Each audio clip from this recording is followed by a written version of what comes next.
This is the part 10. Oh my gosh, Almira, magpakita ka sa kanya.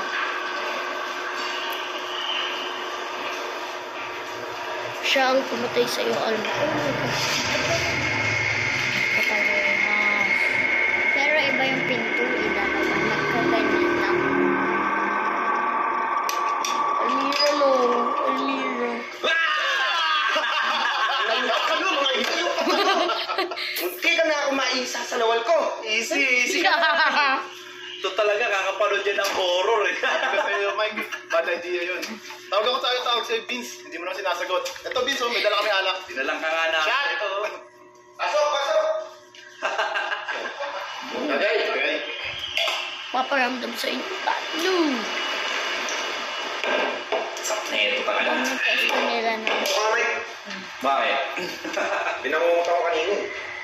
Pinangungot ka? Ano ba yung napag-inipan mo? Kasi kadilyo. Vince. Malamang na-smoke ko. Sino sa atin? Mike. Para sa'yo. Okay. Malaman niyo yung ginawa natin. Ewan ko. Pero ilalagay natin sa caption. Part 1, part 2, part 3 na. Na ako. Di kailangan bumalik na ako rito. Baka siguro. Pero sa amin wala nang paparamdam. Saan niyo ba tinapon? Huwag ka mag-alala.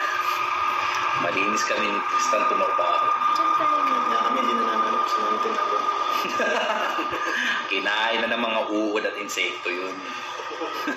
Teka nga, tignan natin pag-usapan yan. Mag-inom na lang tayo. Yun. Wala tayo. Sabi siya.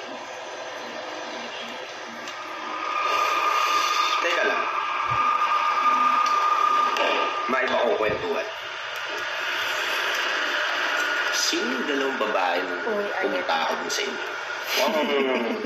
Bebot na bebot yun ah. Sino? Yung mistisa na maliit. Tama. Regular customer namin. Regular yun. Isa Oo, wala yun. ka talagang alam, Vince. Hindi mo ba alam na border niya yun?